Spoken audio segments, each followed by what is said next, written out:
Most of the people who have tried to figure out the origins of Marshall Applewhite's unusual path in life factor his sexuality in as a very significant influence. Of course, rumoured depression, paranoia and mild psychosis could probably be factored in as well, but it's enough to say that, as far as potential for extreme personality trait cocktails go, Marshall was working with some pretty top-shelf ingredients. After briefly toying with the idea of becoming a religious minister himself, Applewhite got himself a master's degree in music and enjoyed some time as a performer, choir master and music professor. He taught at the University of Alabama, but by all reports, universities in Alabama in the mid-20th century, like their Texan counterparts, took a dim view of either lecturers having relationships with students or homosexual relationships in general, and Marshall was invited to leave when it was discovered he'd had both in a single convenient package. The affair was the beginning of the end for his marriage, and he separated from his wife, dabbled in a few jobs, and opened a deli for a short time. But as far as a singular life direction was concerned, he was at a bit of a loss. Until he met Bonnie. Bonnie Lou Nettles was a nurse, mother, frequent Sound of Music watcher, and recent divorcee who knew a bit about Christianity but was mostly fascinated by the occult, astrology, and UFOs. She liked having people over to the house to chat about astrology and to summon the 19th century monks she swore spoke to her directly from the afterlife, just normal housewife stuff. She didn't look like an occultist or medium or astrology nut or cult leader. Bonnie looked like a middle-aged, intensely normal mother of four.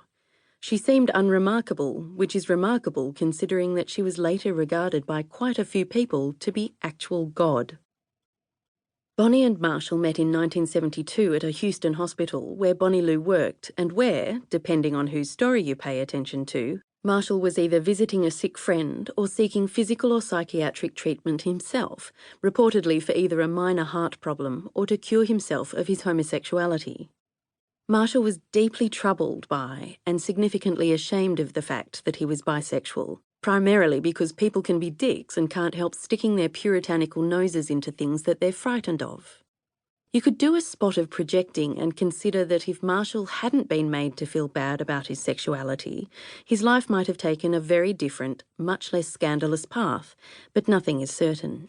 The world and hormones and brain wiring and God and aliens work in mysterious ways.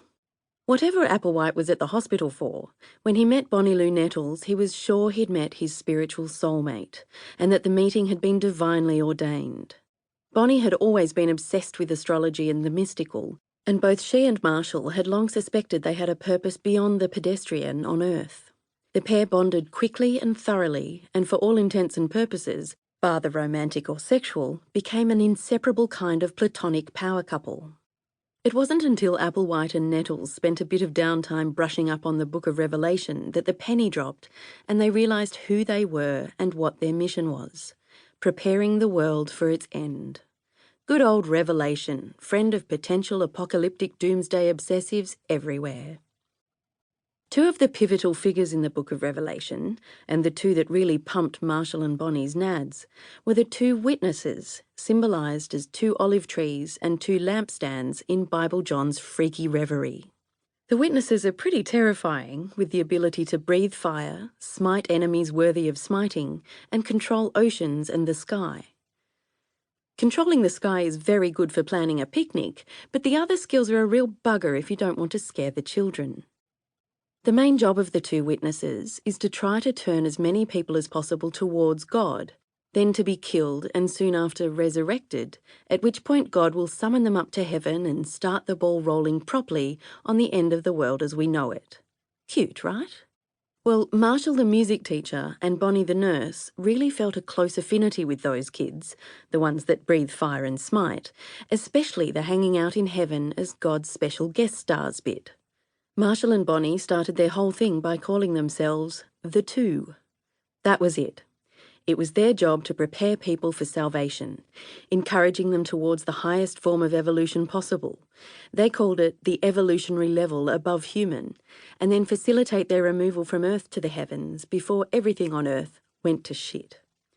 But Bonnie and Marshall weren't married to their original names any more than they were married to each other.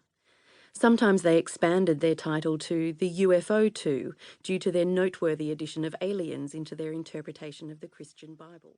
To keep listening to this audiobook, I've left you a link in the description so you can do it, at no cost thanks to Audible's 30-day free trial.